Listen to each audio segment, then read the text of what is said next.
Do you always feel like you don't know exactly what to teach during your guided reading groups and feel stuck every week as you're creating your lesson plans?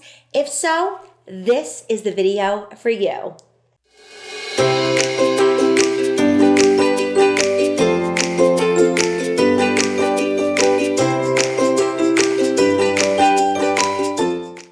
Hey there, if you're new here, my name is Anna. Welcome to my channel.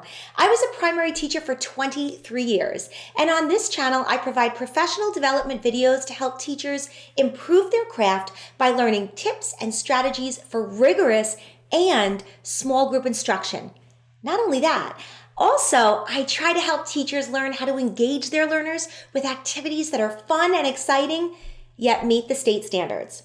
So if these types of videos interest you, please click that subscribe button below and then click that little bell next to it so you'll get alerted when my new videos go live. If you're feeling stressed every week when you start planning your guided reading instruction, stick around because I'm going to be taking you through my lesson plan for day one's guided reading instruction for my early readers. This is just for early readers now. This video is part one of a 3-part video series that I'm doing. I have used this proven structure with my own students in my own classroom and has resulted in all of my students leaving my classroom reading on or above grade level. Teaching children to read and how to read, understand what they read, and find joy in the process of reading is a seriously complex task. Trust me, I know, I have been there. I know firsthand how difficult it could be, and it does take time to figure it all out and get into a rhythm during your guided reading block. It's no easy task. When I first implemented guided reading in my own classroom, I was a hot mess. I mean, literally hot mess express. There is no doubt about it. I struggled to stay on task, and I struggled to get through all of my groups within that 15 to 20 minutes time that I allotted for each group. It was not a pretty sight. Trust me. But, teaching the other way and teaching reading whole group was just so much worse. And if you take anything away from this video today, this is what I want you to know for sure.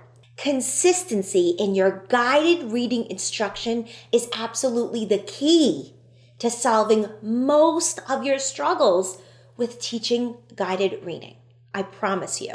Guided reading has always been an essential part in my classroom, and it was a necessary strategy that allowed me to differentiate my instruction for each and every one of my students. That was key. By grouping my students by their instructional reading level, I was able to pinpoint specific skills and strategies that were needed to move each one of my students to the next level of reading.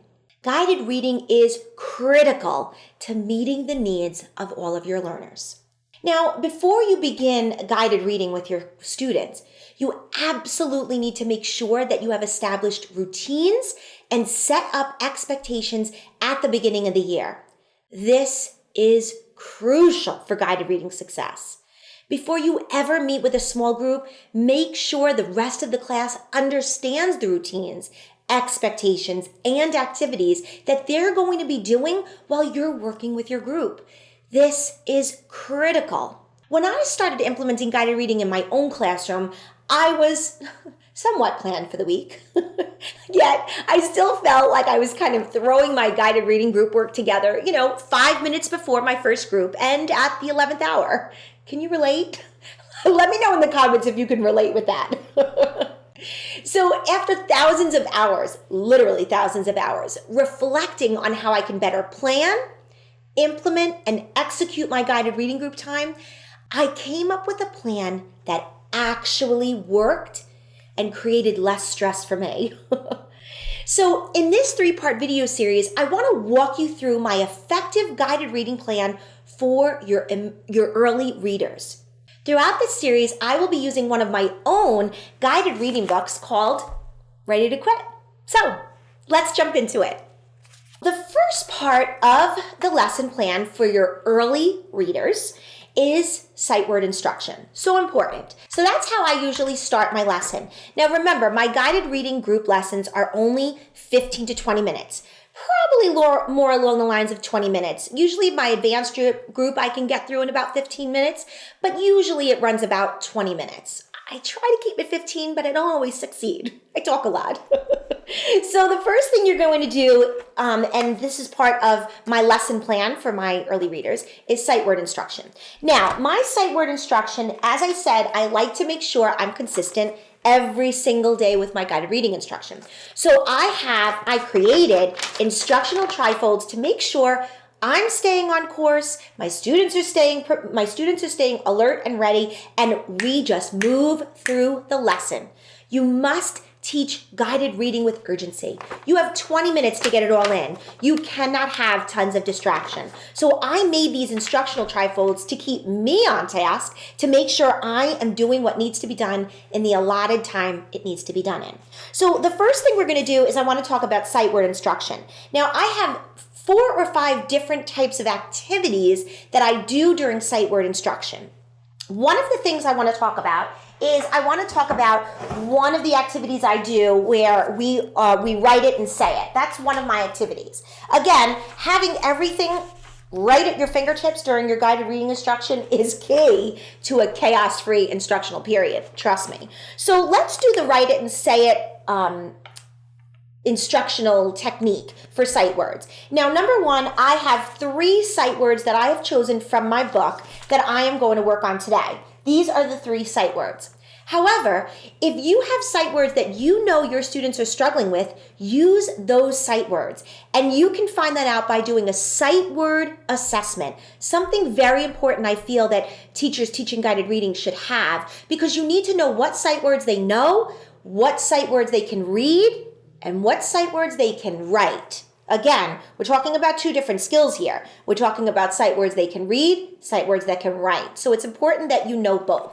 So I chose these 3 sight words for this specific book that I was teaching. So everyone would have a whiteboard. This is only 3 minutes. Everyone has a whiteboard. Everyone has a white buff pen. Again, I always have these materials very easily accessible to me. So I would start with the word was. Now, I wouldn't have these up like this. These would be turned over, because I don't want them seeing them yet. I want to see what they know. So I'm going to say, boys and girls, let's write the word was on our whiteboard. Everyone write the word was. And again, I'm observing, I'm seeing what they're doing, I'm seeing if they're getting it, I'm seeing if they're trying to sound it out. And I'm going to, if I see a student trying to sound it out, I'm going to say, remember, boys and girls, sight words are words that we know by sight.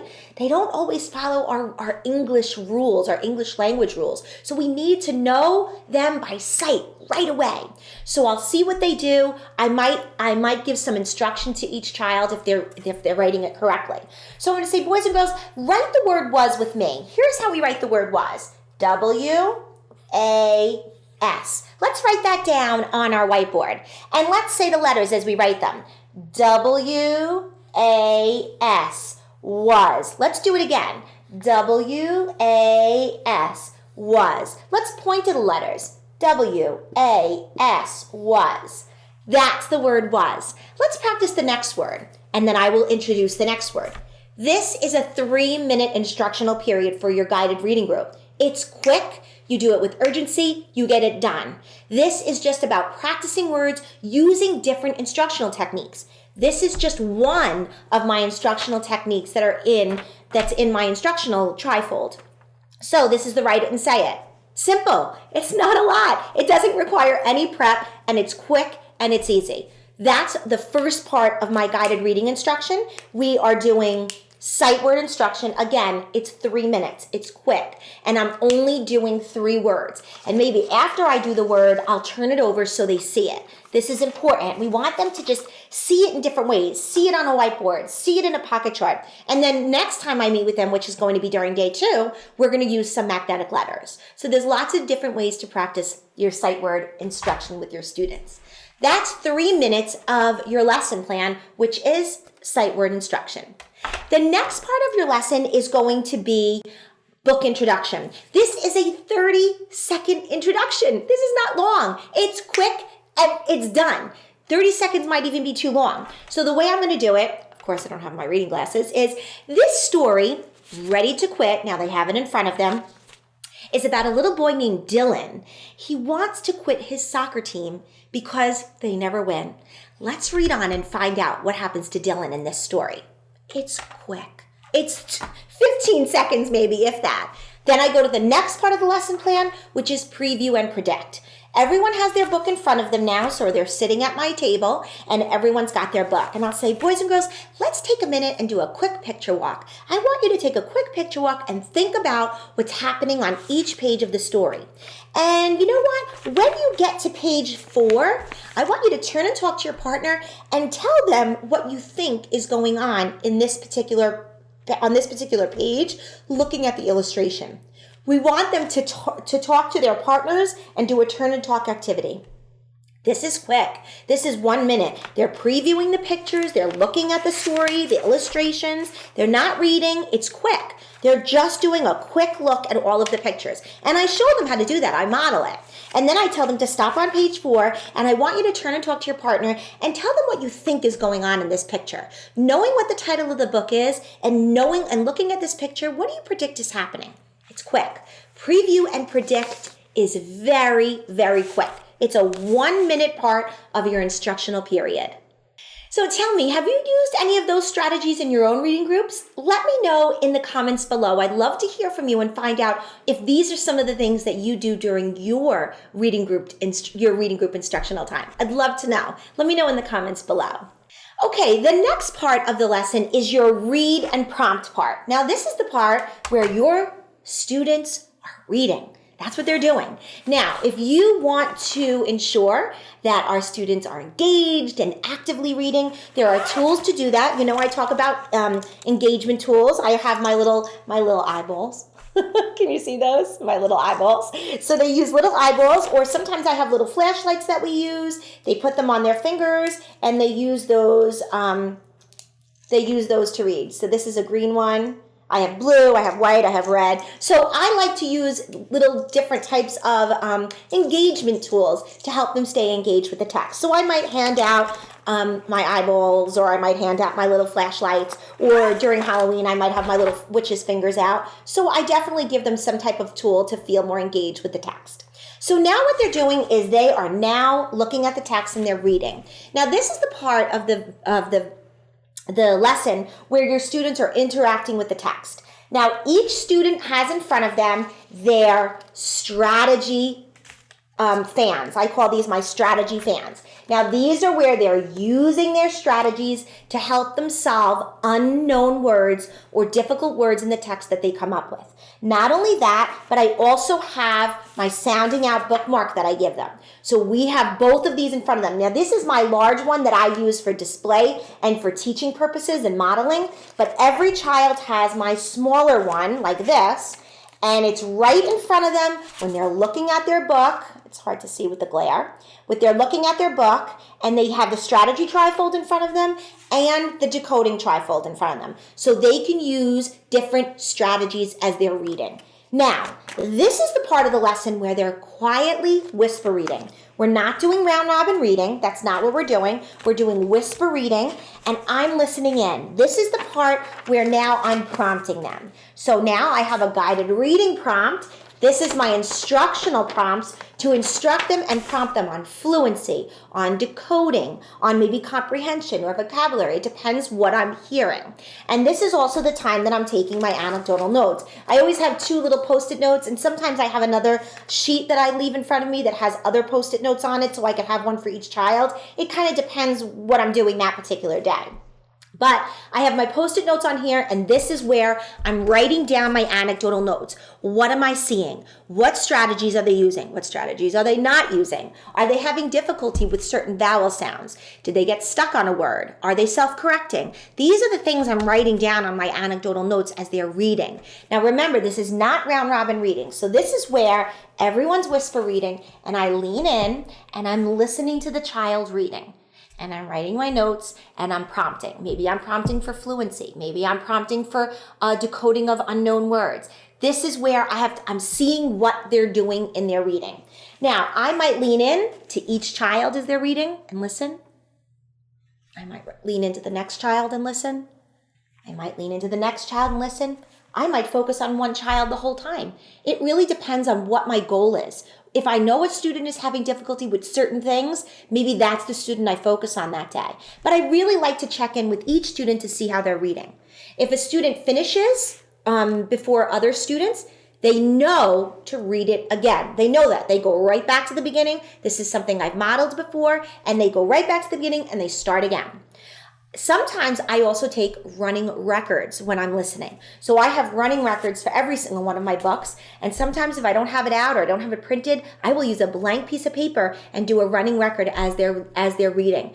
Those running records and those quick assessments that you do really help you to move your students forward and advance them into in the stories that they're reading, the levels that they're reading, and the groups that they're in. So it's important to kind of constantly keep that assessment that you're doing, not formalized assessments. Again, I can do a running record on a Post-it note. I don't need a full 8.5 by 11 sheet of paper. I could very easily do a running record on a Post-it note and know exactly how that student is performing, what they're having difficulty with, what strategies, what they're using, if their miscues are visual or if their miscues are meaning based. I know right away just by listening to them. So this is the time that you're doing that. You're listening to them read, you're listening in, you're prompting, they're using their strategy, fans, and they're using their decoding bookmark. Again, it's not round robin reading. They're whisper reading so you can hear them. Okay, so that's the next part of the lesson plan, which is read and prompt. And that goes on for about anywhere between 5 to 7 minutes. Again, that all depends on your students, what they're capable of, what their level is, what their experience is with guided reading. It really all depends. But it's usually anywhere between 5 to 7 minutes. That's the next part. That's the reading part. That's the part where you're instructing them as well with their reading and prompting them. So the next part of the lesson plan are discussion prompts. This is a 2 to 3 minute portion of the lesson. That's when we're discussing the story. So I always have a very specific idea about what I want to focus on for each book because I read the book. I know what the book focuses on, and I know what comprehension skills I want to focus on. So for this particular story, Ready to Quit, I know I want to focus on either problem or solution or describing characters, especially how Dylan changed from the beginning of the story to the end of the story. Again, because I read the book and I know what's happening in the story, so it's very easy for me to pick out a focus. So if I decide that I'm going to focus on how Dylan changed from the beginning to the end of the story, this is what I'll do. Again, I don't have my reading glasses on, excuse me. I'm going to say, how can you describe Dylan in this story? What words can you think of that can describe Dylan in the beginning of the story and then how Dylan changed at the end of the story? Think about that for a second. And then what I want you to do is turn and talk to your partner, and I want you to take turns telling your partner how Dylan changed or how Dylan was in the beginning of the story, a word to describe him in the beginning of the story, and then a word to describe him at the end of the story. And listen in. This is your opportunity to listen in to the students. Okay? And then you might pick 1 or 2 students to share their ideas and what they shared with their partner. Maybe you want to have everyone share. It's up to you, and it's also based on your time. This is a discussion prompt. That's it. It's in order to use our communication skills, our listening skills, our following direction skills, and our comprehension skills to see if we comprehended the story that we just read. That's the next part of our lesson, which is discussion prompts. The next part of the lesson is your strategy instruction. Strategy instruction is about 3 to 4 minutes of instruction. Now that's when I am demonstrating and modeling a strategy that I want my students to use. So again, this really scaffolds from easier strategies to more difficult strategies. So depending on where you are during the year, depending on how many guided reading groups you've done, if this is beginning of the year, you're definitely working on your lips the fish, your eagle eye, your stretchy snake. These are more towards the beginning of your guided reading instruction to get them used to using those types of strategies. But again, when you're introducing a strategy, you model, you practice, you teach, you model, you practice. That's what you're doing. Teach, model, practice. So maybe I pick out Flippy Dolphin for today, and I'm going to say, boys and girls, let's look at Flippy Dolphin on our strategy fan. They open up to Flippy Dolphin on their fan. Again, notice that mine is larger than theirs, okay? Because I don't want them taking up the entire desk. But mine is a demonstration fan, okay? So they open up to Flippy Dolphin. Who can read what Flippy Dolphin teaches us? Flippy Dolphin teaches us to flip the vowel sound if the word doesn't make sense when we sound it out. Ask yourself, does it look right? So we have to ask ourselves questions. So this is the part where I will now take my whiteboard and I will demonstrate, I will teach, I will model, and then we'll practice. So this is where I'm going to say, okay, boys and girls, Flippy Dolphin wants us to flip the vowel sound if we're looking at a word that doesn't make sense. So let's say the word was, it's not going to be a word from the book. I'm just going to pick any word. Let's say the word was train. Let's say this is the word that was in the story, train. So I'd say, okay, boys and girls, if we're looking at this word and I'm sounding it out, and I'm also probably going to use Stretchy Snake to help me, and I'm going to get my lips ready because lips the fish helps me. And I'm going to start with my first part right here. Tran.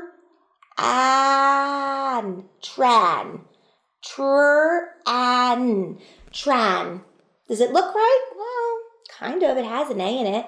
But now I have to think about that. Think about, does it make sense? Does that word make sense? What's a tran? Can I use tran in a sentence?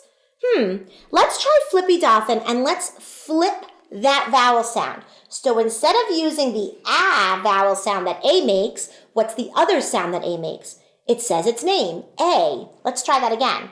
Train. Oh, train, that makes sense. So I teach it, so I'm teaching it. We go over the strategy. I model it. Now we practice. So now the students have their whiteboards and I take out another word from the book that I feel like they can use Flippy Dolphin with. So maybe I pick the word teams. So I'm going to say, boys and girls, let's look at this word. Let's sound out that word. Maybe they go, Thames.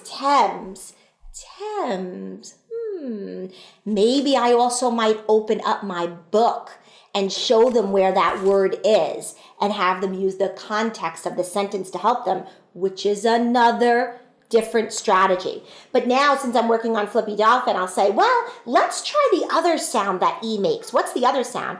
E makes its name. Teams. Again, this is the practice time. Now I might choose another word. I'll have them write that word down and we'll do the Flippy Dolphin with the sounds. Thames or teams. It's practicing flipping the vowel sound. That's the strategy. So maybe that's the strategy I choose for this particular lesson. Again, it kind of depends on what I hear when they're reading and the anecdotal notes that I write down. So you decide what strategy to teach and you teach it 3 to 4 minutes. Simple, easy, move on. Teach with urgency, go to the next part. So that's the next part of, again, this is day 1's lesson for your early readers.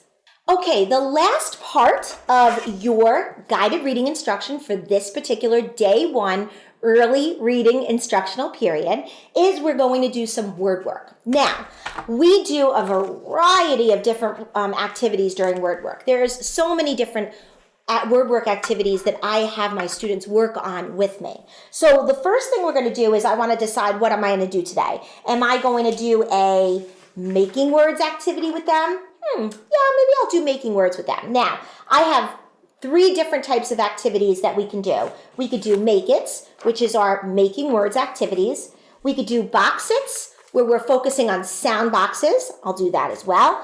And sometimes we'll do match-its. And these are analogy charts. This is a bit of a higher level skill for word work, so I don't usually use this with my D through G readers. I'll start this with my H readers, my analogy charts. But for my D through G readers, I'll work on make-its and box-its. Again, making words and sound boxes. That's what I'll focus on. So on the bottom of my lesson plan, I already have the words that I'm going to work on. So what I'll do is, just so you know, sometimes I'll have them cut out the letters. Usually I'll have these letters already cut out and put in little baggies. And then I have those baggies that go with this lesson that's in my guided reading binder. So everything gets put in my little front pockets. So I pull it out, do my instructions, super easy and quick. So what I'll do is I'll give everyone, all of my students a little baggie with the letters, and I start my instruction. So when I look at my Make It's instructional trifold, it tells me the process and procedure. Number 1, say the first word to your students. Tell your students to repeat the word slowly while stretching it out using stretchy snake. Tell the students to think about stretchy snakes. So I'll say to them, okay, boys and girls, I want you to use your letters and make the word dish. D-I-sh. Dish. See how I tap my fingers? That's another strategy I do. D-ish. They start making their words. And I'll say, okay, boys and girls, let's put our fingers under the letters and say the sound of the letters. D-ish. Dish. We run our finger under the letters. They're doing that together. Great, boys and girls. Let's write the dish down next. Let's write the word dish down next to number 1. And they write the word dish down. Then I'll say, okay, boys and girls, I'd like you to change dish to dash. D-a-sh. Dash. Now I want to see, do they know what vowel sound that is? Do they know that they're changing the vowel sound? Are they going to just move all those letters around and just start over again? These are all strategies and I'm looking for. I want to see what the students are doing. Are they just removing that I and moving in the A? Or do they take apart the whole word and start again? These are things I'm looking for, okay? And then we do it. D-I-sh. Dish. We write the word. The next word, I want you to change, I'm sorry, the word was dash, sorry. I want you to change dash to lash. Change the word dash to lash. Boys and, I'm about to say boys and girls. This instructional strategy here incorporates so many different skills and strategies. We have decoding. We have phoneme segmentation. We have encoding because the students are writing the words. This is filled with skills and strategies students need to focus on when they're working on word work. This part of the lesson is 4 to 5 minutes. Again, it will go quicker as you repeat these and as your instruction becomes consistent during your lessons. The more consistent that you are with your groups and your lessons, the quicker it goes. I can get through each of these steps in a 15 to 20 minute period like that. We teach with urgency, we get it done, and as they practice it and it becomes a consistent routine and structure, it becomes much more quick as you're doing it, okay? So that, basically in a nutshell, is day 1's instruction for an early guided reading group. So now that you know how to progress with day 1's guided reading instruction for your early readers, I have created an editable lesson plan for you to use when you're planning your lesson for your early readers. The link is in the description below, and I'd love you to click on that, download it, and use it when you're planning your next lesson. Also, if you want to join a community of teachers just like you, I have a private Facebook community where I share teaching ideas and tips and strategies, and I share freebies in my group as well. I'd love you to click that link in the description below and join our Facebook community of teachers. If you like this video, please let me know by giving it a thumbs up and comment below with your questions about guided reading, and it could possibly be the topic of my next video. And please don't forget to click that subscribe button so you'll never miss one of my videos that I upload each and every week. Thank you so much for watching, and don't forget, this is only video number 1. There are 2 more videos in this particular series that goes over day 2 and day 3 of your early guided reading instruction that you can do with your early readers. So I hope you'll join me in the rest of the videos. Thank you so much again for watching. I will see you in my next video.